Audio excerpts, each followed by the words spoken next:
क्या हाल है साथियों। मैं विकास सोमर आपके अपने trustworthy channel collective study for success पे आप लोग का बहुत स्वागत करता हूं। आज हम लोग देखेंगे 15 और 16 जनवरी का करंट अफेयर।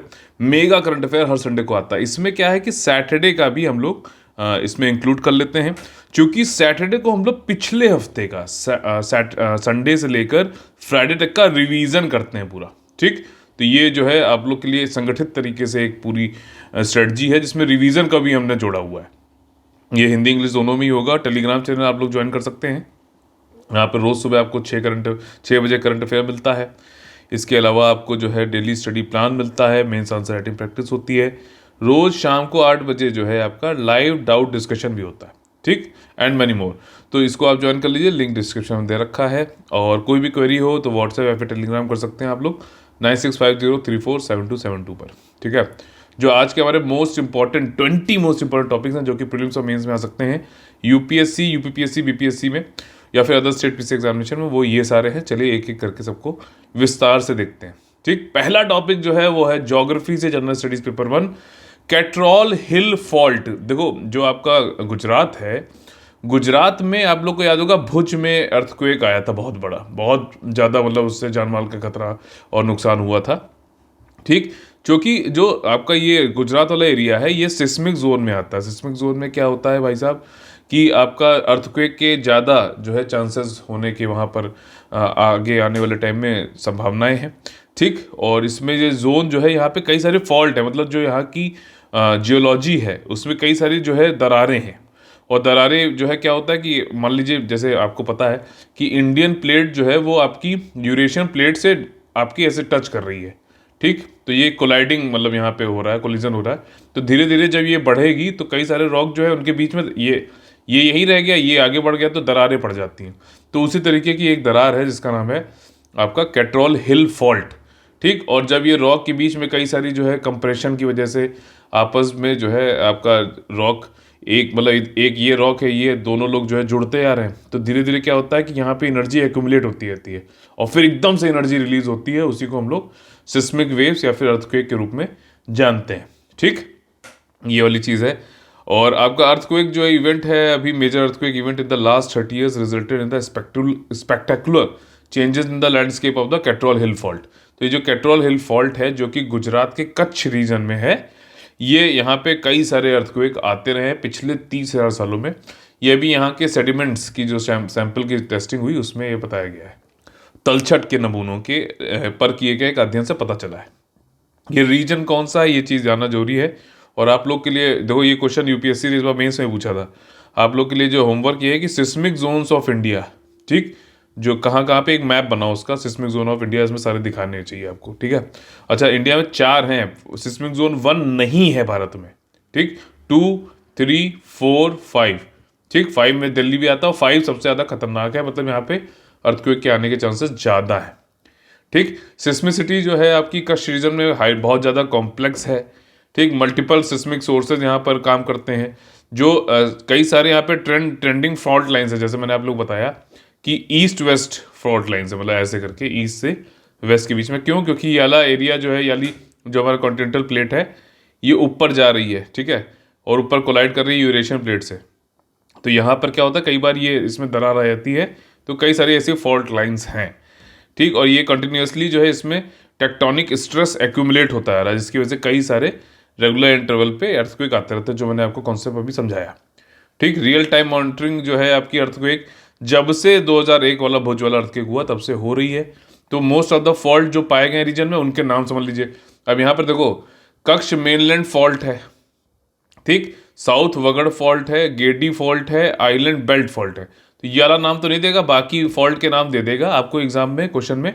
और आपसे पूछेगा कि बताओ भैया ये फॉल्ट कौन से एरिया में, तो ये गुजरात के कच्छ रीजन के, इतना याद रखना।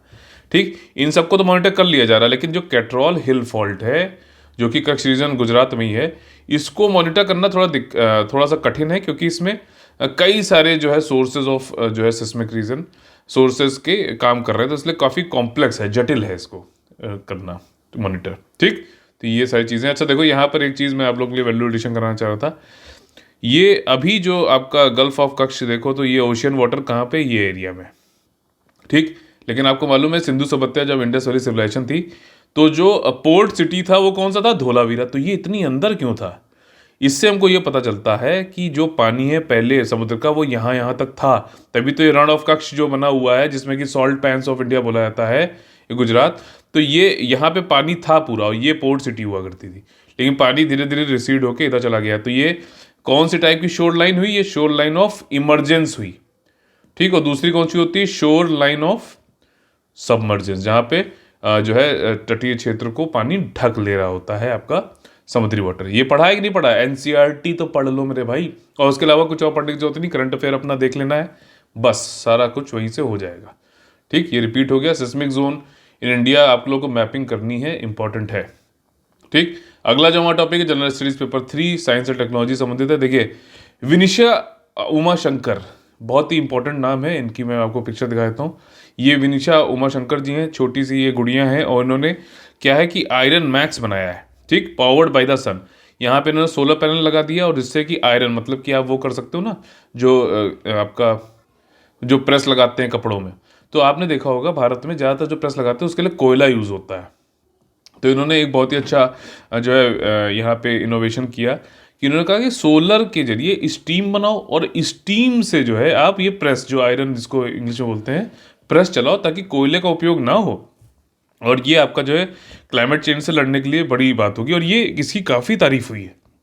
इन्होंने अभी एक स्पीच भी दी थी ग्लासगो में, जो COP हुआ था हमारा 26 वाला, कॉन्फ्रेंस ऑफ पार्टीज अंदर United nation framework convention on climate change.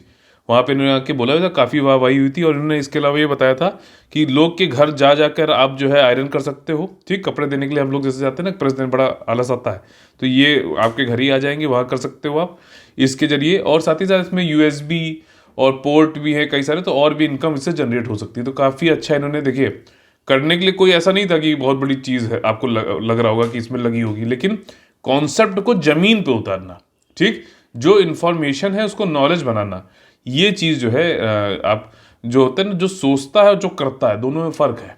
सो आपने सोचा लेकिन आपने किया नहीं, तो वो जो है धरातल पे जब आई नहीं चीज़ तो कैसे होगी? तो ज़रूर करिए।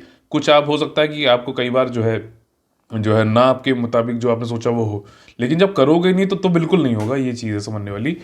तो मिसेस ए विनिशा उमा शंकर जो है, ये एक स्टूडेंट इनोवेटर है, अब ये इन्वायरमेंटलिस्ट हो चुकी हैं, मतलब पर्यावरण के लिए काम कर रही है। ये मलाई डिस्ट्रिक्ट तमिलनाडु में इनको चेंज मेकर और बैटन बियरर, ठीक है, ये चुना गया है 16th official queen's baton relay में।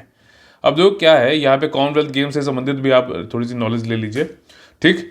बर्मिंघम में UK में 2022 का कॉमनवेल्थ गेम्स होने वाले हैं। जब कॉमनवेल्थ गेम्स होते हैं तो जो कॉमनवेल्थ नेशंस हैं, जैसे अभी 72 है, तो वहाँ पे सब पे एक जो है बैटन को लेके जाते हैं, मशाल जिसे बोलते हैं, ठीक।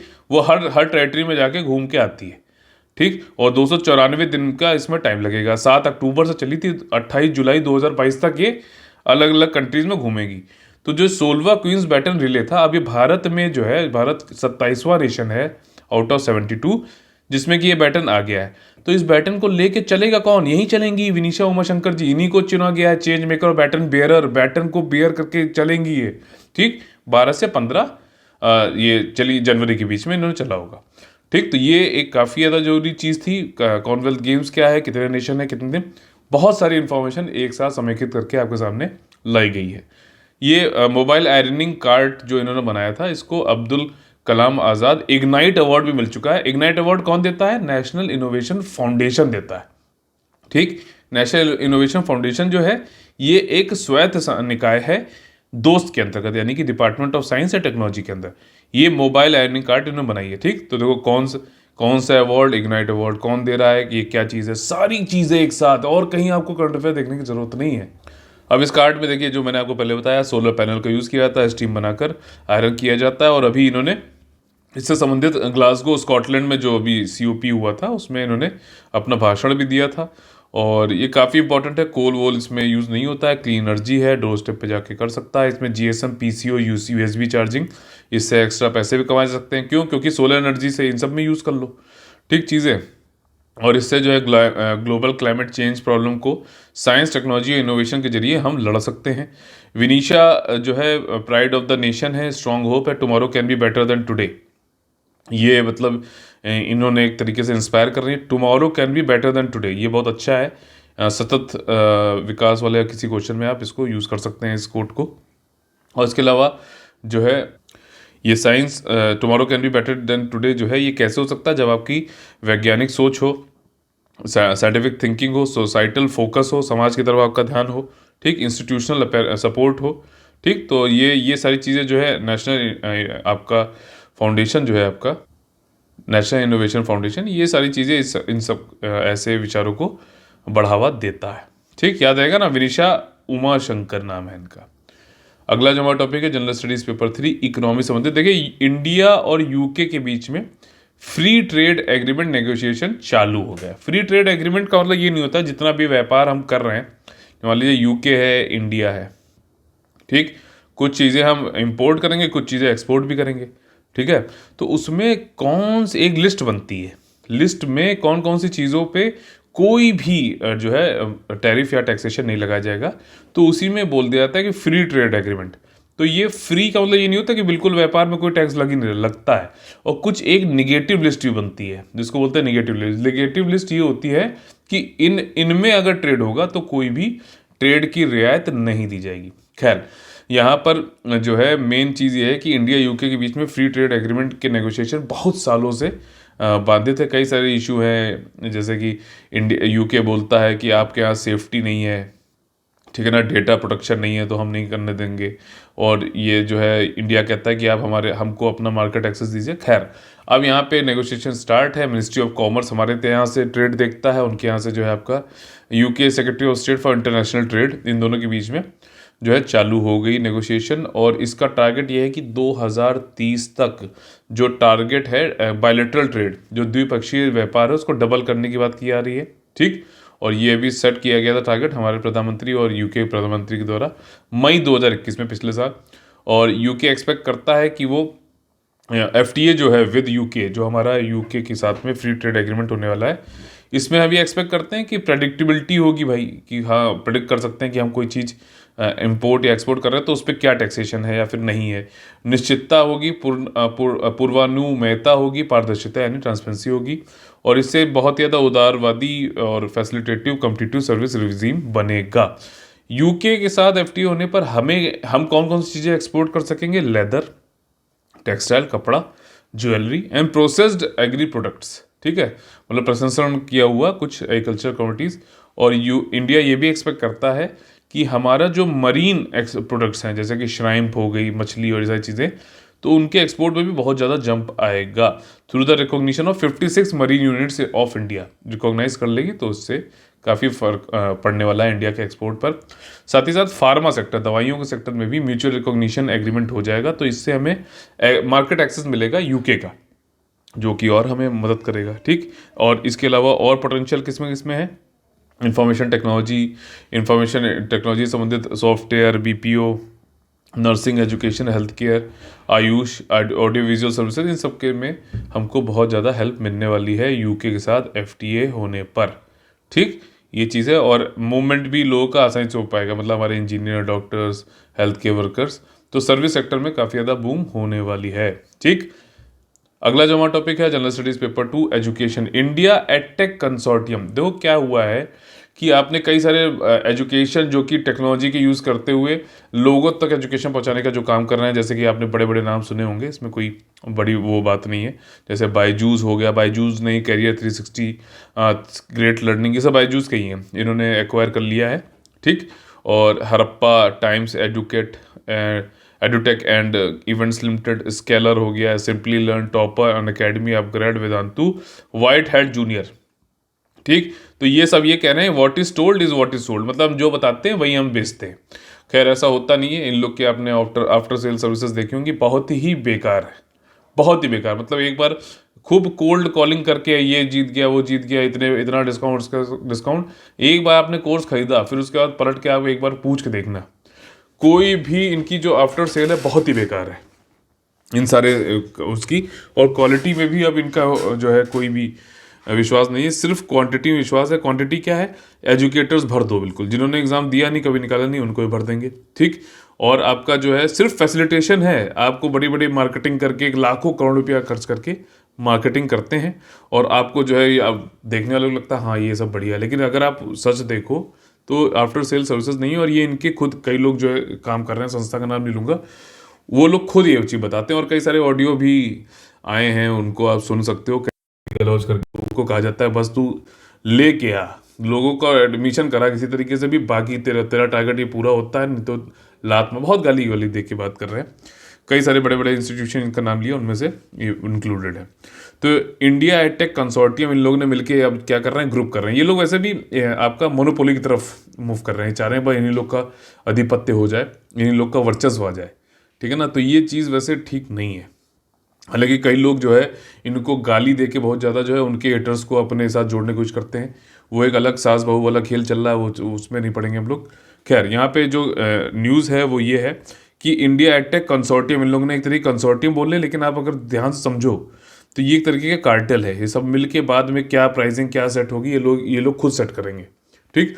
तो इंडिया में ग्रोइंग जो एडटेक सेक्टर है और recently took a step towards self regulation, ये लोग खुद से रेगुलेट करेंगे अपने आप को, क्या चीज़ें देनी है, क्या बताना है, वहीं बेचना है, वही से वो वाली सारी बातें हैं। स्व-विनियमन की बात इन्होंने करनी है, इसमें कर रहे हैं लोग, ठीक। और इसमें क्या है कि कंपनीज के गाइडलाइंस के जरिए जो है अपने बिजनेस करने के लिए दिशा निर्देश खुद देंगी, ठीक। कंपनीज ने अपना ये कंसोर्टियम बनाया है under the aegis of industry body Internet and Mobile Association of India, ठीक। ये एक बॉडी है Internet and Mobile Association of India, इसके अंतर्गत इन्होंने एक कंसोर्टियम बनाया है, ठीक। और ये कंसोर्टियम इसलिए बनाया गया है क्योंकि इनको पता था कि गवर्नमेंट की तरफ से एक अनाउंस होने वाली पॉलिसी जिसके अंतर्गत इनको रेगुलेट किया जाएगा। तो इन्होंने पहले ही से ही जो है साथ में सब जितने भी बड़े बड़े लोग हैं ये मिल गए हैं और खुद ही बता रहे हैं कि हम तो सेल्फ रेगुलेट करते हैं अपने आप को, ठीक। इनका जो है collective plan to set things right, वहीं से कंसोर्टियम 3 पेज का इन्होंने जो है अपना कोड ऑफ कंडक्ट की बात करी है, बिजनेस कैसे करना है, क्या करना है। और इसमें जो है एड्रेस करेंगे कंसर्न्स जो कि गवर्नमेंट ने इनके खिलाफ रेज किए हैं, और जो क्लाउजेज जो भी रेड फ्लैग्स मतलब कि कहा गया कि गलत वलत हो रहा है, उनसे संबंधित इन्होंने खुद ही अपने आप को पहले ही बता दिया। बहुत तेज़ हैं ये लोग, बहुत तेज़ हैं, मतलब इन गवर्नमेंट के आने से पहले ही इन्होंने जो है रेगुलेशन आने से पहले ही खुद ही बता दिया हाँ हम लोग ये कोड ऑफ कंडक्ट फॉलो करेंगे, ये करेंगे, वो करेंगे, ठीक। तो ये चीज़ उन्होंने निकाली है अभी, एक तरीके की आचार संहिता खुद पे लागू कर ली है। और इनका मंत्रा क्या है, what is told is what is sold, मतलब वही बेचने वाली प्रवृत्ति है इनकी, ठीक। बल्कि एजुकेशन क्या होता है, एजुकेशन एक मेरिट गुड्स होता है। आपको ये नहीं सोचना है कितना प्रॉफिट है, आपको ये देखना चाहिए कि कितने लोग का फ़ायदा भला हो रहा है। Apart from the stressing of the transparency होनी चाहिए, और मिसलीडिंग एड्स नहीं होने चाहिए कि बस टैबलेट इनका खरीद लिया और बिल्कुल सिलेक्शन पा गए, ऐसा नहीं, ऐसी सब चीज़ें बातें मत करो।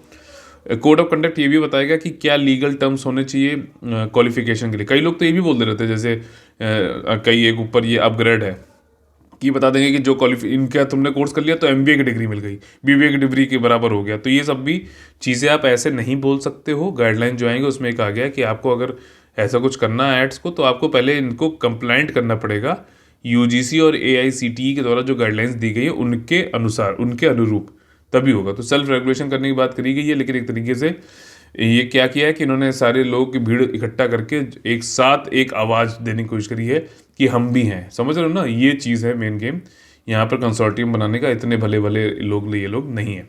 General studies paper 1 art and culture, Marathi एक भाषा है, आपको पता है। भारतीय संविधान की 8वीं अनुसूची में 8 शेड्यूल में 22 जो लैंग्वेजेस हैं उसमें से मराठी भी एक आती है। अभी महाराष्ट्र गवर्नमेंट ने इंट्रोड्यूस किया एक नया रूल जिसमें ये कहा गया कि जितने भी छोटे शॉप हैं, एस्टेब्लिशमेंट है, उनको मारा मराठी नाम से एक मराठी लैंग्वेज स्क्रिप्ट में लिख कर अपने यहाँ लगाना पड़ेगा, ठीक। सभी छोटी दुकानों प्रतिष्ठानों को प्रदर्शित करना पड़ेगा। आवश्यकता है मारा मराठी एक लिखो अपने यहाँ दुकान के आगे, मारा मराठी, ठीक। इंडियन स्टेट ऑफ महाराष्ट्र में ये काम किया गया है। ऑफिशियल लैंग्वेज जो महाराष्ट्र की है वो आपकी ये मराठी, और इसके अलावा को ऑफिशियल लैंग्वेज गोवा में भी मराठी है। इसके अलावा यूनियन टेरेटरी जो है Dadar Nagar Haveli and Daman and Diu ये एक ही है, इसकी भी को ऑफिशियल जो लैंग्वेज है वो मराठी है, ठीक। 22 शेड्यूल जो लैंग्वेज है उसमें से ये आती है। 83 मिलियन लोग, 8 करोड़ लोग करीबन 2011 के अनुसार मराठी बोलते हैं। गवर्नमेंट ऑफ महाराष्ट्र ने एक एप्लीकेशन सबमिट करी थी मिनिस्ट्री ऑफ कल्चर को कि इसको क्लासिकल लैंग्वेज का दर्जा भी दिया जाए। क्लासिकल लैंग्वेज मैंने आप लोगों को पीछे पूछा भी था कौन कौन सी हैं। एक तो मलयालम हो गई, ठीक, आपका जो है तमिल हो गई, कन्नड़ हो गई, तेलुगु हो गई, ठीक, आपका उड़ीसा भी है, उड़िया भी है, सॉरी, संस्कृत भी है, ठीक है। क्या एक कोई रह गई है क्या, बताइए कमेंट करके। ठीक, मराठी जो है थर्ड लार्जेस्ट नेटिव स्पीकर, जो भारत में सबसे ज़्यादा बोली जाती है कौन सी लैंग्वेज लोगों के द्वारा, आपकी हिंदी, फिर बंगाली, फिर मराठी तीसरे नंबर बोली जाती है, सबसे ज़्यादा लोग बोलते हैं। मेजर डायलेक्ट जो आपके हैं मराठी के वो स्टैंडर्ड मराठी और वरहदी डायलेक्ट है, ठीक है। मराठी डिस्टिंग्विश करता है दो फॉर्म ऑफ वी को, मतलब जैसे हम बोलते हैं ना, हम वी, ठीक है, वी जब बोलते हैं तो इस मराठी ये डिस्टिंग्विश करता है कि वी में क्या चीज़ इंक्लूडेड है और क्या चीज़ एक्सक्लूडेड है, क्या अनन्य है, क्या एक्सक्लूसिव है और क्या इंक्लूसिव है, समावेशी है, ठीक। इसके अलावा जो है 3 वे जेंडर सिस्टम को अपनाते हैं, मतलब मेल, फीमेल और न्यूट्रल, ठीक है ना, लैंगिक जो है उसको अलग करते हुए, मतलब कि जैसे ट्रांसजेंडर के लिए हम लोग अब कर रहे हैं वैसे ही, तो ये उसको भी मराठी लैंग्वेज जो है 3 वे जेंडर सिस्टम को अपनाता है। मराठी डे हर साल 27 फरवरी को मनाया जाता है। इस दिन बर्थडे होता है पोएट कुसुमाग्रज का, ठीक है ना, विष्णु वमन शिखर शीरवडकर इनका नाम है। और ये साइन बोर्ड जो है देवनागरी स्क्रिप्ट में लगाया जाता है, देखो ऐसे, ठीक। मराठी डे आपका 27 फरवरी में होता है ये। अच्छा, अब इसमें ये आप लोग से क्वेश्चन है कि बताइए कि मराठी तो लैंग्वेज है, मतलब बोलने वाली भाषा, ठीक, लेकिन इसकी स्क्रिप्ट क्या है, क्या देवनागरी ही है क्या, जो कि हिंदी की स्क्रिप्ट होती है, ठीक है, तो बताइए कमेंट करके। General studies paper 2 international relations, देखिए नाटो रशिया के बीच में, मैंने आप लोगों के पीछे पढ़ाया भी था कि रशिया ने नाटो को बोला कि ज़्यादा जो है हमारे करीब आके जो है युद्ध कराने की कोशिश मत करो, कोल्ड वॉर जैसी सिचुएशन मत करो। तो इन दोनों के बीच में बात हुई है अभी, नाटो और रशिया काउंसिल करके एक है, तो इसमें North Atlantic Treaty Organization Russia के साथ में डिस्कस करी जो सिचुएशन अभी बिगड़ी हुई है यूक्रेन में, और इससे सुरक्षा से संबंधित क्या यूरोप में जो है इम्प्लीकेशंस हो सकते हैं, क्या प्रभाव पड़ सकते हैं, तो इस पे सब पे बात हुई। अच्छी बात है, बात होना चाहिए, बंदूक नहीं चलनी चाहिए, बंदूक चलने की नौबत बहुत ही जो है घातक हो सकती है सभी दोनों तरफ के लिए, सभी के लिए। तो अभी यहाँ जो टॉक हुए नाटो रशिया काउंसिल के, वो नाटो हेडक्वार्टर में हुए जो कि ब्रसेल्स में है। ब्रसेल्स बताइए किस कंट्री में है। और एनआरसी एक तरीके का फोरम है, मतलब कि ये नाटो रशिया काउंसिल एक फोरम है जिसमें कंसल्टेशन होता है with Russia on the security issues and cooperation, क्या सहयोग सुरक्षा मुद्दे इन सब पे बातचीत होती है। नाटो मैंने आप लोग पहले बताया हुआ 2 ब्लॉक थे, यूएसए और यूएसएसआर, ठीक, फिर से बता दे रहा हूँ ताकि इन दोनों के बीच में यूएसए जो है आपका ये कैपिटलिस्ट यानी कि पूंजीवाद की आइडियोलॉजी पे काम करता था, अभी भी कर रहा है। यूएसएसआर जो है आपका कम्युनिस्ट यानी साम्यवादी पे करता था। इन दोनों के बीच में कोल्ड वॉर चला, मतलब डायरेक्टली नहीं लड़ते थे एक दूसरे को भी। तो इन्होंने अपने अपने मिलिट्री ब्लॉक लोगों को जोड़ने के लिए बनाए, इन्होंने बनाया नाटो नॉर्थ, ये आज भी है। इन्होंने बनाया था वॉर्सा पैक्ट के अंतर्गत जो है लोगों को जोड़ने के लिए अपने साथ।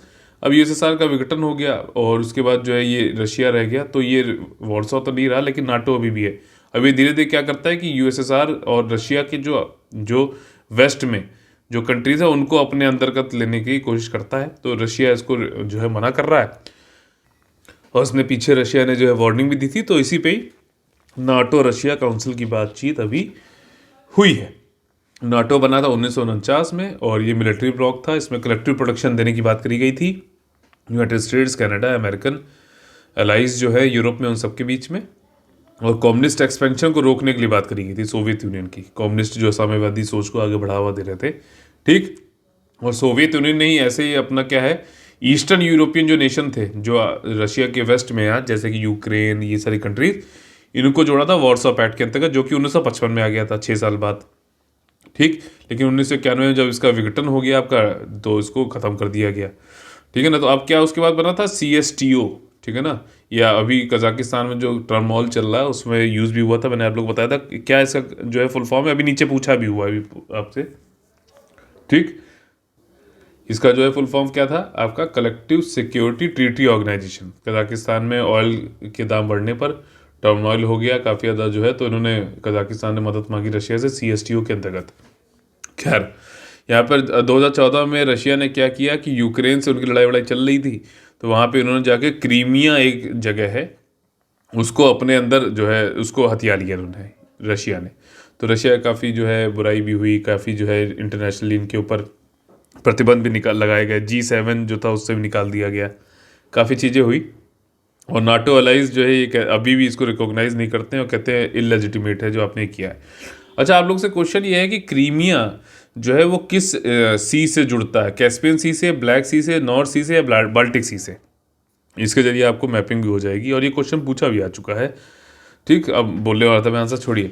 This is the first time, अब वर्ल्ड वॉर 2 के बाद में ऐसा पहली बार था कि यूरोपियन नेशन का कोई हिस्सा जो है किसी ने ज़बरदस्ती एनेक्स कर लिया हो, टेरिटरी को एनेक्स कर लिया हो, ठीक है, कब्जा कर लिया हो आपका। ये रशिया ने किया था 2014 में, ठीक, और पूरी दुनिया देखती रह गई थी। तो ये चीज़ है। अगला जो टॉपिक है देखो, ये भी यूरोप से ही संबंधित है और general studies paper 2 international relation. Europe gas crisis, सर्दियाँ आ गई हैं और सर्दियों में जो है आपको पता है यूरोप की कंट्रीज़ जो है वो वैसे भी सर्दियों वाले क्षेत्र में आती हैं और वहाँ जो है ज़्यादातर लोग गैस का उपयोग करते हैं घर को गर्म रखने के लिए, हाउसेस को गर्म रखने के लिए।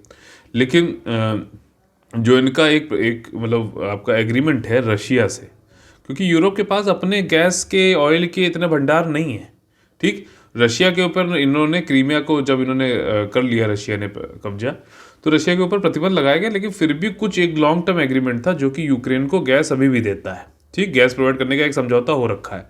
फिर रशिया ने चाइना को भी एक वो कर लिया था, अनुबंध कर लिया था उनके साथ में, तो उनको प्रोवाइड करता, तो रशिया की तो दुकान चल रही है, रशिया की तो गैस बेच रहा है आराम से। कजाकिस्तान से भी जो है इनको ऑयल आता है, यूरोप को गैस नहीं आती, गैस आपका जो है रशिया से ही आती है, ये ध्यान रखिएगा। तो अब यहाँ पर रशिया क्या है कि लॉन्ग टर्म जो एग्रीमेंट है उसके हिसाब से तो गैस वहाँ पे भेज रहा है, ठीक, वो तो कम ज़्यादा करके अपना भेज रहा है, उसकी कोई दिक्कत नहीं है। लेकिन जिस हिसाब से यूरोप में भी डिमांड है, सर्दियाँ आ रही हैं, उस हिसाब से नहीं भेज रहा, तो वहाँ पे दाम जो है गैस के बढ़ रहे हैं। काफ़ी लोगों का जो है पैसा, घरों का जो है पैसा ज़्यादा लग रहा है और उनके पास रिजर्व्स भी ख़त्म हो रहे हैं, ठीक। कई सारी कंट्री जैसे स्वीडन जो है वो क्या कर रही हैं कि लोगों को कुछ सब्सिडी, कुछ ग्रांट भी दे रही हैं ताकि जो उनके बढ़े हुए बिल आ रहे हैं गैस के, वो जो है उसका एक्स्ट्रा जो पैसा उनको देना पड़ रहा है वो उसकी भरपाई कर दे। लेकिन भाई जब गैस ही ख़त्म हो जाएगी फिर क्या करोगे? तो ये लोग ये भी कह रहे हैं यूरोप वाले कि भाई साहब रशिया इसलिए ऐसा कर रहा है क्योंकि एक जर्मनी तक जाने की और यूक्रेन और पोलैंड को ये जो है दरकिनार करना चाहता है रशिया, इनके थ्रू नहीं जाना चाहता है। और एक अलग से एक पाइपलाइन है नॉस्ट्राडैम करके, जो कि यूक्रेन और पोलैंड को बाईपास करते हुए आपका सीधे जर्मनी तक लेके जाएगी गैस की पाइपलाइन, तो उसको बढ़ावा देना चाहता है। तो यहाँ पे ये सब रोक वोक लगा के, और जब यूरोप फिर जब उसके सामने घुटने टेकेगा तब रशिया कहेगा एक काम करो, कर देंगे, कोई दिक्कत नहीं, ये वाली जो पाइपलाइन है इसको वो कर दो, इसके बीच में रोड़ा मत आना, मत बनना, तो ये हो जाएगा। तो ये ऐसी चीज़ें यहाँ पर बन रही हैं, ठीक। इस नाम का किस नाम की जो है पाइपलाइन है, नॉर्ड स्ट्रीम 2 पाइपलाइन है, जर्मनी तक जानी, बाईपास करेगी पोलैंड और यूक्रेन को, ऐसा ये लोग सोच रहे हैं, इसलिए कर रहे हैं। और इससे यूक्रेन बॉर्डर पे काफ़ी ज़्यादा रशिया और यूरोप के बीच में लड़ाई वड़ाई जो चलती रहती है उसको भी, वो भी हट जाएगा। तो ये एक सारी कहानी है। यहाँ पर गैस का एक डिजास्टर यहाँ पे हो सकता है यूरोप देशों के लिए, ठीक। गैस की पाइपलाइन देख रहे हो ऐसे जाती है, पूरे रशिया ट्रांसफ़र करता है। कजाकिस्तान भी ऑयल देता है, वो नहीं देता है आपका, गैस नहीं देता है। और देखो वहाँ से ऑयल अभी भी सप्लाई यूरोप में आसानी से हो रहा है, भले ही कजाकिस्तान में उनके खुद के ऑयल के गैस मतलब दाम जो है एलपीजी वेजी के बढ़ गए हों, लेकिन खुद का जो उनकी जो ऑयल सप्लाई थी यूरोप को, वो बिल्कुल ठीक चल रही वैसे ही, ठीक। CSTO का फुल फॉर्म मैंने अभी बताया था, आप लोग बताइए। और ये रिस्पॉन्स यहाँ पर यही है कि यूरोपियन गवर्नमेंट जो है कैश सब्सिडी लोगों को दे रही है, स्वीडन ने दिया है अभी, क्रोनर वहाँ की जो है करेंसी है। और लेकिन जो लॉन्ग टर्म, ये तो इमीडिएट सोल्यूशन हुआ। जब भी आप लोग से मेंस में आंसर राइटिंग पूछा जाता है तो आप लोग को अगर पूछा जाए सोल्यूशंस, तो आप उसको दो उसमें बांट सकते हो, एक होता है शॉर्ट टर्म सोल्यूशन और दूसरा होता है लॉन्ग टर्म सोल्यूशन। तो लॉन्ग टर्म सोल्यूशन, ये तो शॉर्ट टर्म सोल्यूशन जो मजबूरी का नाम, मतलब मजबूरी में करना पड़ता है, वो तो आप ये सब्सिडी दे सकते हो। लेकिन लॉन्ग टर्म ये है कि आप अक्षय ऊर्जा की तरफ बढ़ो, विंड और सोलर ऊर्जा की तरफ बढ़ो, क्योंकि गैस आपके पास है नहीं तो भंडार कैसे लाओगे, तो आप इसको यूज़ करते हुए आगे बढ़ सकते हैं। अगला जो टॉपिक है हमारा जनरल स्टडीज़ पेपर 3 इन्वायरमेंट से संबंधित। देखिए ये वाला मैंने आपको वीडियो पूरा दिया है, पूरी मतलब यहाँ पे जो फैक्ट्स दिए गए हैं, उसके अलावा इसको जोड़ते हुए हमारे कॉम्पिटिटिव एग्जामिनेशन से संबंधित जो चीज़ें इंपॉर्टेंट हो सकती हैं, ठीक, उन सबको मैंने एक अलग से वीडियो बनाया है जो बहुत ही ज़्यादा इंपॉर्टेंट है। उसकी PDF भी टेलीग्राम ग्रुप पे दे रखी, तो अब मैं अभी डिस्क्रिप्शन में वाला वीडियो का लिंक डाल दूंगा। मैं चाहता हूँ कि आप लोग वहाँ पर जाके देखें, क्योंकि उसको मैंने और एनालिसिस पूरी करी है, उसमें और भी चीज़ों से INDC जो भारत की हैं उससे कंपेयर किया है, और भी कई सारे वैल्यू एडिशन कर रखे हैं जो कि ज़्यादा फायदेमंद रहेगा। तो आप लोग से निवेदन है कि आप लोग वहाँ पे जाकर देखिए। ठीक, ये सारे फैक्ट्स आपको मिल जाएंगे और ज़्यादा लंबा भी नहीं है। ठीक, अगला जो हमारा टॉपिक है general studies paper 3, security issues. अब देखिए सियाचिन से संबंधित सारी चीज़ें इसमें हम लोग देखेंगे, क्या लोकेशन है, कौन कौन सी लाइन है, सारी चीज़ें। अभी क्या हुआ है कि जो आर्मी चीफ जनरल हमारे जो बने हैं, ठीक, मनोज नारावने, इन्होंने बोला है कि जो एक्चुअल ग्राउंड पोजीशन लाइन है पाकिस्तान के साथ में, ठीक, कई सारी लाइन है, जैसे कि line of control Pakistan India के बीच में है ये, ठीक, आपका मकमोहन लाइन जो है आपका ये इंडिया और चाइना के बीच में है, red Cliff line India Pakistan की जो बॉर्डर बनाई गई थी उसको बोलते हैं। तो इन्होंने यहाँ पर ये बोला कि एक्चुअल ग्राउंड पोजीशन लाइन जो है हम सियाचिन में, उससे हम डीमिलिटराइज करने के बिल्कुल पक्ष में है, अगर पाकिस्तान जो भी कंडीशन रखी गई उसको एक्सेप्ट कर ले तो। ठीक, एक्चुअल ग्राउंड पोजीशन लाइन की जो प्री कंडीशन है उसको एक्सेप्ट कर ले पाकिस्तान, तो हम भैया वहाँ से मिलिट्री हटा लेंगे सियाचिन ग्लेशियर से, हमें कोई दिक्कत नहीं है, ऐसी बात बोली गई। खैर, अब हम लोग के साथ में जो इम्पोर्टेंट चीज़ है एग्जाम पॉइंट ऑफ व्यू से, वो ये है कि सियाचिन की पूरी जो है क्या क्या चीज़ें हैं वो हम एक देख लें, क्योंकि इससे पूछ सकता हूँ, यूपीएससी ने पीछे पूछा भी था, इसकी लोकेशन पूछ ली थी। तो सियाचिन ग्लेशियर एक काराकोरम रेंज में स्थित है। अब देखो जैसे ये आपका भारत का जो है ऊपर वाला हिस्सा है, ये लद्दाख का आपका, ठीक, तो इसमें देखो काराकोरम रेंज ऐसे आती है, ठीक, फिर लद्दाख, फिर जास्कर, फिर आपका पीर पंजाल, फिर जो है आपका कुमायूं, और ऐसे करते हुए हिमालयन की रेंजेस हैं। ठीक, तो हिमालयन आपका हिमाद्री हो गया, फिर हिमाचल रेंज हो गया, फिर शिवालिक, ऐसे आता ना। तो ये काराकोरम की रेंज में ही आपका ये सियाचिन ग्लेशियर आता है। और भी कई सारे ग्लेशियर हैं, बियाफो, बलतोरो, ठीक, और ये काराकोरम रेंज ही है जो कि जहाँ पर आपका K2 भारत के बाउंड्री में सबसे ऊंची जो अगर कोई मतलब पर्वत है वो कौन सा है, K2 है। ठीक, एवरेस्ट तो नेपाल में है, ध्यान रखना। और काराकोरम रेंज जो है वो पमीर्स नॉट करके एक पठार टाइप का एरिया है, अफगानिस्तान पाकिस्तान इधर बीच में, वहाँ से उद्गमित होती है। तो ये सियाचिन जो है आपका काराकोरम रेंज में आती है। सियाचिन में थोड़ा अगर जूम इन करें तो ये आपका ये इस तरीके का एरिया है, ठीक, इस तरीके का एरिया है। ये जो LOC जहाँ पे एंड होती है लाइन ऑफ कंट्रोल, उस पॉइंट का नाम है NJ 9842, NJ 9842, और इसके नॉर्थ ईस्ट यानी उत्तर पूर्वी एरिया में सियाचिन ये ग्लेशियर है। ठीक, सल्तोरो रिज के जो है आपके ईस्ट में है और काराकोरम रेंज के अंदर ये आता है। ठीक है, और जो है ये सल्तोरो रेंज कहाँ से आता है, सिया कांगड़ी पीक से बनती है सल्तोरो रेंज। ठीक, मैप में एक बार देख ले क्या। तो ये देखिए ये हमारा मैप है और इसमें ये जो एरिया आपको दिख रहा है ये सियाचिन ग्लेशियर है। ठीक, अब इसमें आप अगर देखोगे, जूम इन करेंगे, तो ये सल्तोरो कांगड़ी मैंने आपको बताया कि देखिए इसके वेस्ट में हो गया। और ये पूरा जो आप ये देख रहे हो ये सब काराकोरम रेंज ही है। इसमें K12 देखिए यहाँ पर दिखा रहा है। ठीक, ये एरिया देखिए K12 है।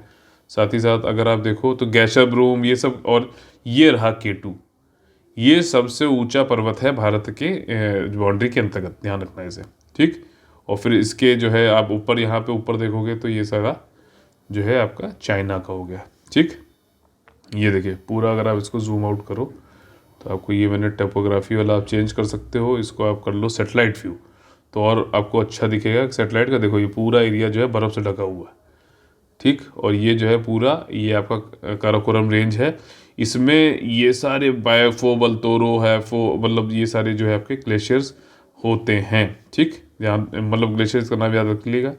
कारगिल, ले, लद्दाख ये हो गया, ये चाइना आपका इधर आ गया, वाखन कॉरिडोर नेचुरल रिफ्यूज हो गया, ये गिलगिट बल्तिस्तान। तो सियाचिन के जस्ट वेस्ट में जो है ये पाकिस्तान अपना जो है ये इलीगली इसने ऑक्यूपाई कर रखा है। ठीक, यहाँ पे देखो ये गुलमर्ग हो गया, श्रीनगर। तो चलिए चलते हैं वीडियो पर। ठीक, तो ये लोकेशन सामने आ गई। तो यहाँ पर ये सारी चीज़ें जो है इसमें बताई गई हैं। इसके अलावा इंडस रिवर और कौन कौन सी रिवर यहाँ निकलती है वो चीज़ भी देख लेते हैं भाई।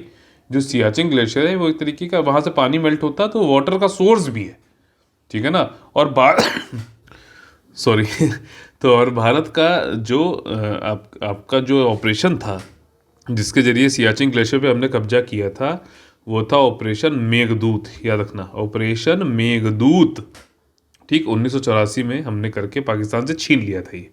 ठीक, और जरूरी भी था, बहुत स्ट्रेटजिकली लोकेटेड जगह है। अब इसमें देखो, जब इसका पानी मेल्ट होता है, ठीक, जब इसका पानी मेल्ट होता है तो ये पानी जाता है नुब्रा रिवर में। नुब्रा रिवर जो है इंडियन रीजन लद्दाख में है। नुब्रा रिवर से फिर पानी इसका पहुंचता है श्योक रिवर में। श्योक रिवर जो है फिर आपका इंडस रिवर में जुड़ती है, 3,000 किलोमीटर की जो इंडस रिवर लंबी है उसमें, और फिर पाकिस्तान होते हुए जो है निकल जाती है। तो ग्लेशियर, सियाचिन ग्लेशियर एक मेजर सोर्स है आपका इंडस रिवर का भी, ठीक। और ये 76 किलोमीटर लंबा जो है लॉन्गेस्ट ग्लेशियर है काराकोरम रेंज में, सेकेंड लॉन्गेस्ट है पूरे वर्ल्ड में नॉन पोलर एरियाज में, ठीक है। पोलर एरियाज कौन से? नदर्न पोल और साउथ पोल, आर्कटिक और अंटार्कटिक। ये नॉन पोलर एरियाज में वर्ल्ड का सेकेंड लॉन्गेस्ट है। सबसे लॉन्गेस्ट बताइए कौन सा जो है ग्लेशियर है? सियाचिन, जो आपने ये इंडिया पाकिस्तान के बीच में बहुत सारे जो डिस्प्यूट है उसमें वन ऑफ द डिस्प्यूट ये है। और दूसरा सर क्रीक, सर क्रीक जो है गुजरात बाउंड्री पे, वहाँ पे डिस्प्यूट है। पाकिस्तान कहता है ये हमारा पूरा एरिया है, बाउंड्री जो है वो और गुजरात से सटी हुई होनी चाहिए।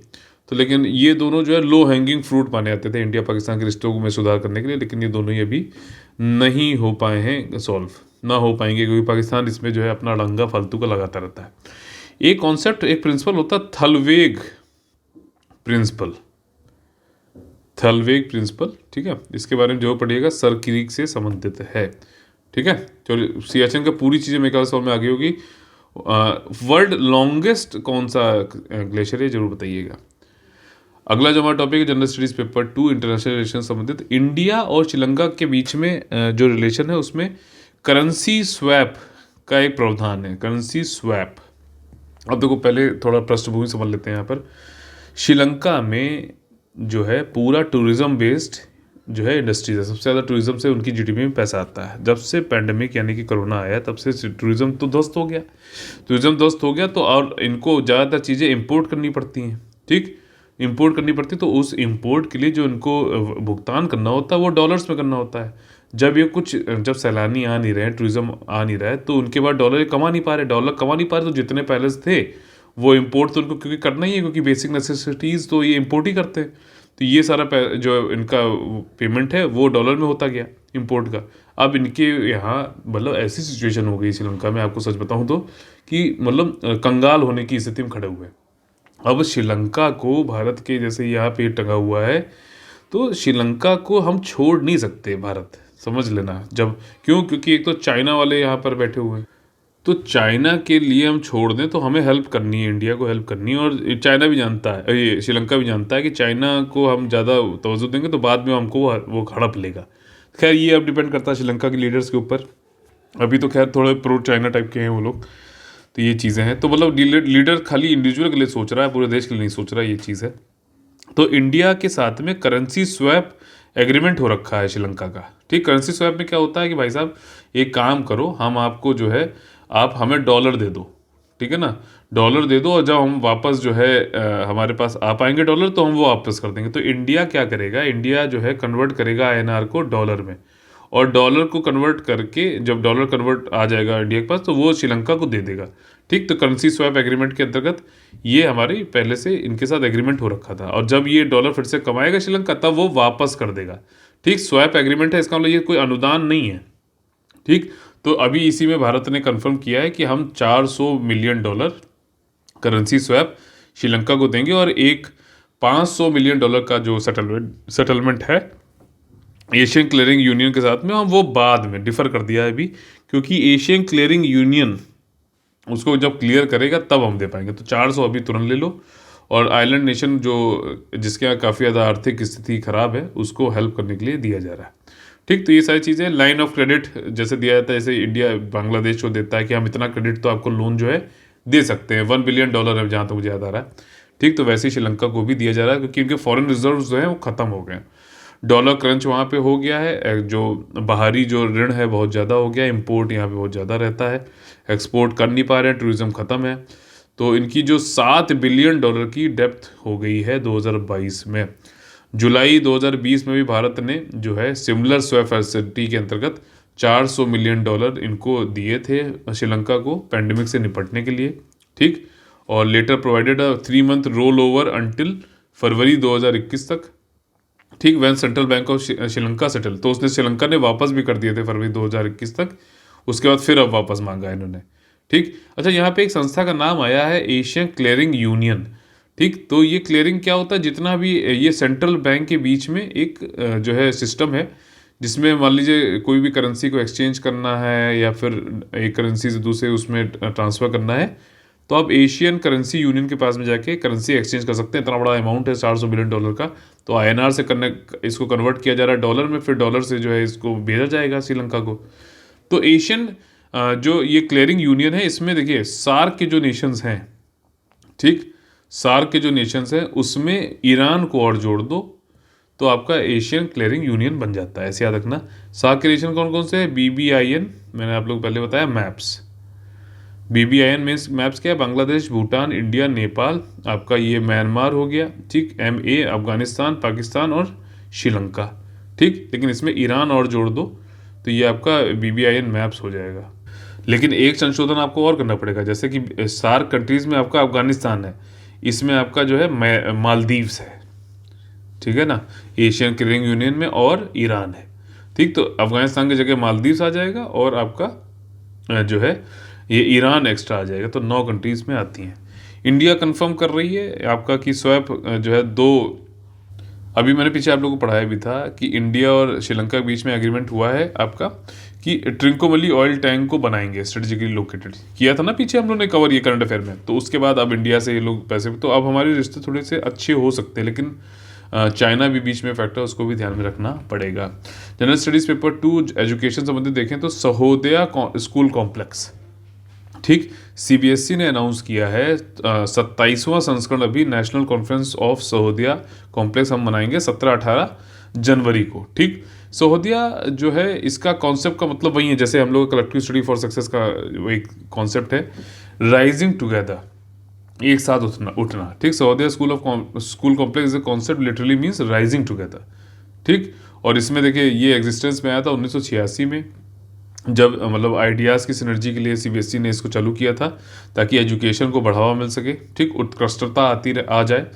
और सहोदया स्कूल ऑफ कॉम्प्लेक्स जो है ये एक group of neighbourhood school of voluntarily coming, मतलब जो भी स्कूल है आसपास अपने पड़ोसी, वो सब लोग आते हैं, इनोवेटिव प्रैक्टिसेस कैसे जो है टीचिंग और अच्छी की जाए, क्या करिकुलम में चेंज किया जाए, उसका मूल्यांकन, आंकलन, ये सब करते हुए टीचर्स और स्टूडेंट को सपोर्ट सर्विसेज देते हुए एजुकेशन को बढ़ावा देने का जो कॉन्सेप्ट है उसको सहोदया जो है कॉन्सेप्ट बोला जाता है। इसको डेवलप किया था CBSE ने न्यू दिल्ली में आपका 1986 में। तो सहोदया कॉन्सेप्ट अगर पूछा तो किससे संबंधित है? एजुकेशन। CBSE ने इसको बनाया है, ठीक, 1986 में।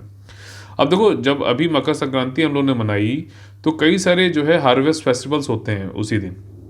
ठीक, मकर संक्रांति, बिहू हो गया आसाम में, पोंगल हो गया आपका तमिलनाडु में। ठीक, तो इस तरीके कई जगह होता है, तो इसमें हम लोग पोंगल और बिहू को देख लेते हैं। तमिलनाडु में आपका मंथ जो है वहाँ का जो है थाई मंथ जब चालू होता है तो स्प्रिंग हार्वेस्ट सीजन मनाया जाता है पोंगल के टाइम पे जल्लीकट्टू भी होता है जिसपे कई डिस्ट्रिक्ट ने बैन लगा दिया था अभी। पोंगल जो है एक तरीके का मेन्यू जो होता है, इसमें दूध, आपका चावल, मूंग दाल, गुड़, घी और पेंटेड राइस पॉट्स के जरिए मतलब जो है आपका इसको मनाते हैं, शुगर केन पंडाल लगा के, तो आपस में मतलब फेस्टिवल मनाया जाता है आपका तमिलनाडु में। आसाम में माघ या फिर भोगाली बिहू मनाया जाता है, ठीक, और ट्रेडिशनल फेवर और गाइटी के द्वारा, ठीक, हर्षोल्लास के साथ में मनाते हैं, उत्साह और उल्लास के साथ में। इसमें ट्रेडिशनल मेजी और भेलाघर जो है मतलब जो आपका डालते हैं झोपड़ी उपड़ी का और वुड का जो है घर बनाते हैं और फिर वहाँ पे प्रेयर वेयर गाई जाती है, तो ये सारी चीज़, और फायर वायर आग वाग जला के मनाया जाता है। ठीक, इसी तरीके से पंजाब में आपका लोहड़ी मनाई जाती है, हैप्पी पोंगल तमिलनाडु में हो गया, बिहू आसाम में होगा, मकर संक्रांति नॉर्दर्न इंडिया में हो गया। ठीक, आप लोग कमेंट करके बताना कि ओनम जो फेस्टिवल होता है वो कब और कहाँ होता है। ठीक, अगला जो हमारा टॉपिक है वो है कि टेलीकास्ट टाइम जो है आपका allocated to political parties. General studies paper 2 polity and governance के अंतर्गत इलेक्शन कमीशन ऑफ इंडिया जो है कई सारे एक तो देखो रजिस्टर करती है पॉलिटिकल पार्टीज को, रजिस्टर यानी कि पंजीकरण करना। ठीक, पॉलिटिकल पार्टीज बहुत सारी हैं भारत में, लेकिन कुछ पार्टीज ही रिकॉग्नाइज्ड है यानी कि मान्यता प्राप्त है। अब मान्यता प्राप्त है उनको। रिकॉग्निशन भी दो तरीके की होती है, एक नेशनल लेवल की और एक स्टेट लेवल की। ठीक, अब जो नेशनल लेवल की और स्टेट लेवल की रिकॉग्निशन है, इन लोग को कई सारी जो है बेनिफिट्स मिलते हैं। जैसे सबसे पहले जो बैलेट पेपर होता है उसमें इनका जो है नाम पहले आएगा। ठीक, उनको एयर टाइम मिलेगा। एयर टाइम मतलब कि जो अपना टेलीकास्ट करना है दूरदर्शन और ऑल इंडिया रेडियो पे, जो गवर्नमेंट की जो संस्था है प्रसार भारती के अंतर्गत, यहाँ पे इनको फ्री में एयर टाइम मिलता है, ठीक है ना। बाकी लोग को पैसे देने पड़ते हैं। तो जो भी ये रिकॉग्नाइज्ड होते हैं ये वाली पॉलिटिकल पार्टीज, ये लोग फ्री में। अच्छा, इनका क्राइटेरिया क्या है, ये सब लक्ष्मीकांत में आप लोग का आज होमवर्क में पढ़ना है, ठीक। तो चूंकि अभी पैंडेमिक चल रहा है और रैलियों पे भी कल रोक भी लगाई गई है 22 जनवरी तक, फिजिकल रैलियाँ जो होनी है। इलेक्शन हमारे यहाँ ड्यू है 5 राज्यों में, आपका गोवा, पंजाब, मणिपुर, उत्तराखंड, उत्तर प्रदेश में। तो जब ऑफलाइन आप मतलब जाकर नहीं कर सकते हो रैलियाँ, तो उन्होंने क्या कहा है कि हम जो ये टेलीकास्ट टाइम है, जिसको एयर टाइम भी बोलते हैं, हम उसको डबल कर देंगे। और इसके लिए प्रसार भारती से इन्होंने बात भी कर ली है। और जो है लोग जाकर नॉन कॉन्टैक्ट बेस्ड ये कैंपेन कर सकते हैं, ब्रॉडकास्ट और telecast timing Doordarshan of all India radio पे, ये दोनों बस याद रखना, ठीक। ये सारी बात हो गई है। और इसमें जो है बेस्ट टाइम जो था उन 90 मिनट का, और the order states that a base time of 90 minutes will be given to each national party. 90 minute का टाइम दिया जाएगा रोज, मतलब वही उनका कि हमने ये काम किया वो काम किया, जो आते हैं ना पॉलिटिकल पार्टीज़ के एडवर्टीजमेंट, वो इसमें दिए जाएंगे। फैसिलिटीज़ अवेलेबल होंगी आपकी रीजनल केंद्रों के, जो ऑल इंडिया रेडियो और दूरदर्शन के हैं, ठीक। कौन नेशनल पार्टी और स्टेट पार्टी बन सकता है, क्राइटेरिया क्या है और उनके बेनिफिट क्या है। अभी 5 राज्यों में हमारे जो इलेक्शन होने हैं, पंजाब, उत्तराखंड, उत्तर प्रदेश, मणिपुर और गोवा, ठीक। अगला जो हमारा टॉपिक है वो है general studies paper 3, defence reform से संबंधित है, सिक्योरिटी इशू से संबंधित है। अभी क्या है, डिफेंस मिनिस्ट्री ने लॉन्च किए 3 नए इनिशिएटिव, ठीक, ताकि जो है कल्याण कर सके जो एक्स सर्विसमैन है और उनकी फैमिलीज को, जो लोग पूर्व सैनिक हैं या फिर उनकी फैमिलीज को मदद मिल सके। कब, आर्म फोर्सेस वेटरन डे को कब होता है ये आप लोग बताना है। आर्मी डे तो हम लोग ने अभी पढ़ा था अपने टेलीग्राम ग्रुप में, 15 जनवरी को होता है, ठीक। तो जो डिपार्टमेंट ऑफ एक्स सर्विसमैन है, ठीक, डिफेंस मिनिस्ट्री के अंतर्गत आता है, उन्होंने 320 करोड़ रुपए अभी दिए हैं arm forces flag day fund में, ताकि जो लोग पूर्व सैनिक हैं उनकी फैमिली से उनकी मदद हो सके, ठीक। 1,66,000 जो वार्ड हैं, जो डिपेंडेंट्स हैं, जो विडोज़ हैं, विधवाएं हैं एक्स सर्विसमैन की, उनको इसके अंतर्गत मदद मिल सकेगी। और उन्होंने एक पोर्टल भी बनाया, रक्षा पेंशन शिकायत निवारण पोर्टल, यानी पेंशन संबंधित कोई शिकायत है तो उसका जो है रिड्रेसल होगा, जल्दी होगा और जो है आसानी से ये फैसिलिटेट करके कराया जाएगा। डायरेक्टरेट जनरल ऑफ रीसेटलमेंट जो है उसने इशू किए हैं 7900 job letters to freshly retired, जो अभी नए नए जो रिटायर हुए हैं पूर्व सैनिक हो गए हैं अप्रैल से दिसंबर 2021 में, उनको 7,900 जॉब लेटर्स दिए कि आओ भैया और अपना पेंशन के लिए रजिस्टर करो, ताकि आसानी से आपकी कल्याण हो सके, ठीक। General studies paper 1 art and culture संबंधित, यहाँ पे देखिए कला कुंभ एक चालू किया गया है। कला कुंभ की फोटो ऐसे है भाई साहब, ये जो देख रहे हो स्क्रॉल, ये 750 मीटर है। और इसमें जो भारतीय स्वतंत्रता में कई सारे जाने और माने और जिनका मतलब नाम नहीं भी है, सबका इसमें पर्सनालिटी हो क्या जो है इसमें जिक्र किया जाएगा, ठीक, कला के जरिए, आर्ट के जरिए। तो इसमें क्या है, आर्ट एंड कल्चर हिस्ट्री को जोड़ते हुए और एक बढ़िया मतलब एक कीर्तिमान टाइप का बना रहे हैं। 750 मीटर में ये बनाया जाएगा, तो इसको कला कुंभ का नाम दिया गया है। कौन कर रहा है भाई साहब, ये national gallery of modern art new Delhi, इसने ऑर्गेनाइज किया है। यूनिक आर्ट वर्कशॉप है कला कुंभ का। इसमें पेंटिंग करी जाएगी 750 मीटर साइज में, जिसमें कि भारत के जो अनसंग हीरोज़ हैं इंडियाज़ फ्रीडम मूवमेंट के, उनकी वीरता की जो है गाथाएं इसमें पेंट करी जाएंगी, ठीक। और ये जो पेंटिंग होगी 750 मीटर की, इसको रिपब्लिक डे में अभी जब होगा 26 जनवरी को सॉरी, तब ये दिखाया जाएगा। और ये आज़ादी का अमृत महोत्सव के अंतर्गत ही कला कुंभ ऑर्गेनाइज किया गया है, ठीक। राजपथ पे ये डिस्प्ले किया जाएगा। इसमें जो है हिस्ट्री में और जो हमारे और हीरोज़ हैं इंडियन फ्रीडम स्ट्रगल संबंधित, उन सबको जो है एक सबका इंटरेस्ट रुचि है इसमें जागे, इसके लिए जो है प्रदर्शित किया जाएगा रिपब्लिक डे पर, ठीक। कौन से ईयर का, ये कौन से नंबर का जो है हमारा गणतंत्र दिवस होगा ये बताइएगा। और रिपब्लिक वर्ड का क्या मीनिंग होता है ये भी कमेंट करके बताइएगा। जनरल स्टडीज़ पेपर 3 इकोनॉमी संबंधित अगला जो टॉपिक है वो है एयर बैग्स। देखो, ministry of road transport and highway ने ये कहा है कि ऐसी कार जिसमें कि 8 से जो है या फिर उससे कम वाली ड्राइवर सीट, और उसके अलावा 8 या उससे कम जो कार होती हैं सीट वाली, उन सब में आपको ड्राइवर एयर बैग लगाना पड़ेगा, तो एयरबैग को इन्होंने ज़्यादा महत्व दे दी, सुरक्षा को ज़्यादा महत्व दे दिया और मैंडेटरी कर दिया अब। ठीक है, तो ड्राइवर सीट के लिए जो भी आई हैं 1 जुलाई 2019 से पहले, उसमें तो ड्राइवर सीट पे भी आप जरूर एयर बैग दे दो। एयर बैग क्या होता है भाई साहब, जब भी कभी आगे से मतलब आपका इम्पैक्ट होगा तो ये एयर बैग खुल जाते हैं, तो आपको डैशबोर्ड में आदमी लड़ता नहीं है, औरत लड़ती नहीं है, तो इससे जो है नुकसान नहीं होता। देखो हैंडल से निकल रहा है, ठीक। इसी तरीके से साइड से भी जो है लड़ सकती है गाड़ी, तो वहाँ पे भी एयर बैग्स होते हैं। तो अब इन्होंने कुल मिला के ये कर दिया कि 6 जो एयर बैग्स हैं वो आपकी गाड़ियों में लगाने हैं, और इसके लिए कई सारे एक्ट में इन्होंने चेंज भी किया है, रूल्स में चेंज किया है, जैसे कि सेंट्रल मोटर व्हीकल रूल्स 1989। अब जब जो कैटेगरी M1 कैटेगरी जो व्हीकल हैं 2022 के अक्टूबर से इन सब में फ्रंट रो में और सब जगह मतलब 6 एयरबैग जो है आप सब जगह लगाया जाएगा। आपका जैसे ये टोर्सो वाला एरिया है, यहाँ पे भी एयरबैग होगा, जहाँ कमर के आसपास वाला, और ऊपर की तरफ जो हैंडल होता है जहाँ सर्वर बच सकता है वहाँ पे भी आपको लगाना पड़ेगा एयरबैग, ये बोला जा रहा है।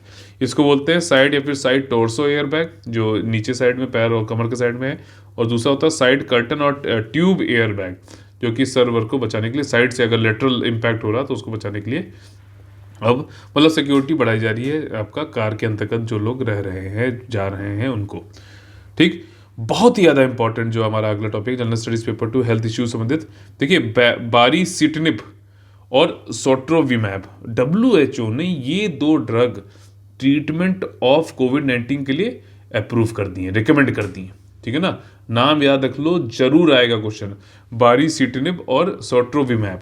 ठीक, अब बारीसिटिनिब के बारे में जान लेते हैं। ये जो आपका गठियाबाई होती है, ठीक है ना, रूमेटाइड अर्थराइटिस, उसके ट्रीटमेंट के लिए यूज होती है, तो उसको स्ट्रांगली रिकमेंड किया जा रहा है। जो भी कोविड-19 में सीवियरली और क्रिटिकली जो है पेशेंट है, सीवियर और क्रिटिकल पेशेंट कोविड-19 के, उनको देना है बारीसिटिनिब को विद कॉर्टिकोस्टेरॉइड के साथ में। तो इन दोनों का जो है कॉम्बिनेशन में आप लोग जो भी कोविड-19 में सीवियरली इम्पैक्टेड है उसको देना है। वैसे ये जो ट्रीट करती है रोमेटाइड अर्थराइटिस को ध्यान रखना। ठीक, और ये एक part of class of drugs है जो कि जानूस किनेस इनहिबिटर करता है, तो मतलब इम्यून रिस्पॉन्स को बहुत ज़्यादा ओवर स्टिमुलेट नहीं होने देता है, प्रतिरक्षा प्रणाली के अति उत्तेजना को दबाता है। ठीक, ये एक मुंह से खाने वाली दवा है, और अर्थराइटिस ड्रग का ऑल्टरनेटिव है कौन सी, इंटरल्यूकिन 6 को, ठीक, रिसेप्टर ब्लॉकर को, और ये रिकमेंड जो है करी गई थी पहले WHO के द्वारा जुलाई 2021 में। दूसरी कौन सी भाई रिकमेंड करी है, सोट्रोविमैब, ये ग्लैक्सोस्मिथक्लाइन ने बनाई है USA, जो कि पार्टनर करता है वीर बायोटेक्नोलॉजी के साथ में। ये एक इन्वेस्टिगेशनल यानी कि जांच करने वाली मोनोक्लोनल एंटीबॉडी की जांच करने वाला एक ड्रग है, जो कि आपका ट्रीट करता है condition cause by the corona virus. ठीक, कोरोना वायरस के लिए ये समझ लो बस। और ये मॉडरेट कोविड-19 वाले जो पेशेंट है उनको देना है। ऊपर वाली जो थी वो वाली किसके लिए थी, सीवियर वालों के लिए, ठीक, बारीसिटिनिब। लेकिन ये सोट्रोविमैब जो है मॉडरेट, माइल्ड और मॉडरेट कोविड-19 के जो पेशेंट हैं उनके लिए। ठीक, लेकिन रिस्क उनका इतना है कि हॉस्पिटल जा सकते हैं, तो उनके लिए है ये। और इसमें पेशेंट कौन कौन से, ओल्डर और जिनकी मतलब प्रतिरोधक क्षमता जो है कॉम्प्रोमाइज्ड है उनको देना, जैसे डायबिटीज़, हाइपरटेंशन, ओबेसिटी, और जो अनवैक्सीनेटेड है, वैक्सीन नहीं लगाई गई है। इसके अलावा US FDA ने जो है इमरजेंसी यूज एथोराइजेशन थेरेपी के लिए भी दिया है 12 साल से ऊपर। ये अलग है, ऊपर वाले ये 2 नाम जरूर याद रखिएगा, बहुत इंपॉर्टेंट है, बारीसिटिनिब और सोट्रोविमैब। ठीक, अगला जो हमारा टॉपिक है वो है general studies paper 2 polity and governance संबंधित। अभी क्या हुआ है कि महाराष्ट्र में जो है 12 BJP MLA को, बीजेपी इसलिए बता रहा हूँ क्योंकि वहाँ पे जो भी सरकार है वो शिवसेना और कांग्रेस की गठबंधन की सरकार है, पॉलिटिकल पार्टीज के उसमें नहीं जाएंगे हम लोग, बस ये इसलिए बता चाह रहा हूँ कि भाई क्यों निकाला गया। तो अपोजिशन पार्टी के थे ये MLA, और इनको जो है वहाँ पे काफ़ी मालूम है आप लोगों को, संसद में और ये विधानसभाओं में अपोजिशन जो है कहीं चाहे कोई भी हो, ठीक, हो हल्ला मचाते ही मचाते हैं, लेकिन उनको उनसे डील करने का भी एक तरीका है जो कि रूल्स बुक्स और इन सब में दे रखा है। तो अभी इससे रिलेटेड इनका जो एक्सपल्शन हो गया, इनको निकाल दिया गया 12 BJP MLA को। सुप्रीम कोर्ट में केस गया भाई साहब, वहाँ पर उन्होंने फिर सुप्रीम कोर्ट ने बोला कि जो महाराष्ट्र असेंबली ने पूरे साल के लिए इनको निकाल दिया गया वो असंवैधानिक, देखने पहली नज़र में ये असंवैधानिक लग रहा है और वर्स देन एक्सपेंशन है, मतलब कि निष्कासन से भी बदतर है। ठीक, अब यहाँ पे जो आर्गुमेंट था निलंबन का विधायकों, वो क्या था, उन्होंने कहा कि भाई साहब हमें तो कुछ अपॉर्चुनिटी दी ही नहीं गई कि हम हमें कुछ बता भी पाएँ। ठीक, ये जो है आर्टिकल 14 यानी right to equality before law के खिलाफ है। और हमें वो भी वीडियो नहीं दिया गया जिसमें कि बहुत सारे लोग हंगामा कर रहे थे। सिर्फ हम ही 12 लोग को कैसे चिन्हित किया गया कि भाई साहब हम ही लोग को निकालना है, वो भी 1 साल के लिए। दूसरा, एमएलए ने बोला कि जो महाराष्ट्र लेजिस्लेटिव असेंबली के रूल्स हैं उसमें 53वां जो रूल है उसमें कहा गया है कि भाई सस्पेंड करने की ताकत जो पीठासीन अधिकारी स्पीकर की है। लेकिन यहाँ तो वोटिंग कराई गई, पूरा रेजोल्यूशन पास कराया गया, चूंकि मेजोरिटी में हम है नहीं तो हमको जो है निकाल दिया गया। स्पीकर भी कुछ नहीं बोल पाया, ठीक, क्योंकि उसके सामने तो भाई रखा गया और स्पीकर की, हाँ ये जरूरी है कि स्पीकर के सहमति से ये निकाला गया होगा, वोट हुआ होगा, लेकिन फिर भी ठीक, तो ये एक तो करने का प्रावधान ही नहीं है। स्पीकर लेता डिसीजन, ये कैसे, इस पे वोटिंग कैसे हो रही है? ठीक, तो स्पीकर में डायरेक्ट एनी मेंबर वो कर, रूल नंबर 53 के अंतर्गत कि भैया कि अगर कोई नहीं मान रहा है, बात नहीं कर रहा, तो उसको फिर वहाँ से उसको डायरेक्ट कर सकता है कि भाई तुम निकल जाओ। फिर उस दिन की मीटिंग में वो एब्सेंट रहता है, उसको वहाँ से हटा दिया गया था। लेकिन यहाँ तो 1 साल के लिए निकाल दिया गया है भाई साहब, बहुत ही बुरा मतलब किया गया। अच्छा, महाराष्ट्र गवर्नमेंट ने अपना भी तर्क रखा है। उन्होंने कहा है देखिए ऐसा है कि हमने जो है जो भी हाउस के लेजिस्लेटिव कॉम्पिटेंस है उसके अनुसार काम किया है। और एक संविधान में एक आर्टिकल है 212 जिसमें ये कहा जाता है कि कोर्ट जो है किसी भी लेजिस्लेचर के द्वारा, विधायिका के द्वारा अगर उसके जुरिस्डिक्शन में काम किया गया है तो उसमें कोर्ट अपनी दखलंदाजी नहीं करेगा। Courts do not have jurisdiction to inquire into the proceedings of the legislature, जो भी प्रोसीडिंग तो इसमें आर्टिकल पढ़ के सुना देता हूँ आपको। आर्टिकल 212 एक ये कहता है the validity of any proceedings in the legislature of A state shall not be called in question on the ground of any irregularity of the procedure. तो कोर्ट वोट अब तुम बीच में बताओ, हमने जो करना था वो कर दिया अपनी कॉम्पिटेंस में, ठीक। तो ये चीज़ महाराष्ट्र गवर्नमेंट ने बोली है। तो मतलब हम अपनी विधायक क्षमता के हिसाब से काम कर रहे हैं, तुम मत बीच में आओ, ठीक। अब एक बहुत ही अच्छा एक मतलब रोचक general studies paper 3 science and technology से संबंधित एक मतलब यहाँ पे न्यूज़ आई है कि एक इंसान है यूएसए के, ठीक, उनका दिल में कुछ उनको खराबी हो गई थी, तो उनको जो है सुअर का दिल लगाया गया है, ठीक, और वो है अभी जिंदा भी हैं, ठीक है, बढ़िया है। तो इस जो है अब ये देखो, इंसान एक अलग प्रजाति है और सुअर एक अलग प्रजाति है, तो ये इंटर स्पेस का जो ऑर्गन का डोनेशन हुआ ना एक तरीके से, तो ये इसको बोलते हैं जेनो ट्रांसप्लांटेशन। मतलब अलग अलग स्पेशीज में ऑर्गन का जो ट्रांसप्लांटेशन है उसको जेनो ट्रांसप्लांटेशन बोलते हैं, ठीक। और ये अभी university of Maryland school of medicine ने अनाउंस किया है कि उन्होंने आनुवांशिक रूप से पिग का जो हार्ट था जिसमें कुछ चेंजेस किए थे उसको ट्रांसप्लांट किया एक पेशेंट जिसको अरहाइथेमिया जो था डिसऑर्डर था उसका, मतलब हार्ट बीट बहुत ज़्यादा बढ़ जाती थी, कम हो जाती थी, तो उसका सुअर का दिल ये लगा दिया, उसमें कुछ जेनेटिकली मॉडिफिकेशन कर दिया और वो बिल्कुल बढ़िया स्वस्थ है, ठीक। तो भाई साहब ये जो क्रॉस स्पेशीज ट्रांसप्लांट है इसको जेनो ट्रांसप्लांटेशन बोलते हैं। ऐसा पहली बार नहीं हुआ है, पहली बार ये 1980 के दशक में हुआ था जब एक बेबी जिसको कुछ हार्ट की प्रॉब्लम थी जिसका नाम था अमेरिकन बेबी फे, उसको कॉन्जेनिटल मतलब जन्म से ही कुछ हार्ट की प्रॉब्लम थी, तो उसको एक बबून का हार्ट, एक बंदर टाइप का होता है, मतलब बंदर टाइप का इसलिए बोल रहा हूँ क्योंकि बंदर नहीं है, बबून, मतलब उसमें कई सारी प्रजातियाँ होती हैं, तो बबून का हार्ट लगा दिया था 1984 में। तो काफ़ी हल्ला हुआ था कि यार ये क्या चक्कर है, आप कभी कोई अंग किसी के भी ह्यूमन का लगा दोगे। खैर, तो जेनो ट्रांसप्लांटेशन अब क्या होता है कि हमारी जो मनुष्य की जो प्रतिरोधक क्षमता है, कोई बाहर से कोई छोटा सा वायरस आ जाता है तो हमारी एंटीबॉडीज़ बना के उसको ख़त्म करने लगता है, पूरा भैया ऑर्गन मतलब ठोक दे रहे हो, तो ये कैसे हुआ? तो ये क्या है कि इसमें कुछ चेंजेस करे जाते हैं, ठीक है ना, सुअर में। इसकी जो एक जीन होती है, कुछ आनुवंशिक रूप से कुछ चेंजेस करते हैं, एक जेनेटिकल मॉडिफिकेशन होता है जिसमें कि जीन है अल्फा गैल, ठीक है ना, इसको निकाल देते हैं। अल्फा गैल अगर पहुंचा ह्यूमन के अंदर तो बहुत ही तगड़ा जो है इम्यून रिस्पॉन्स आता है जो कि उसको ख़त्म कर देगा, ठीक है।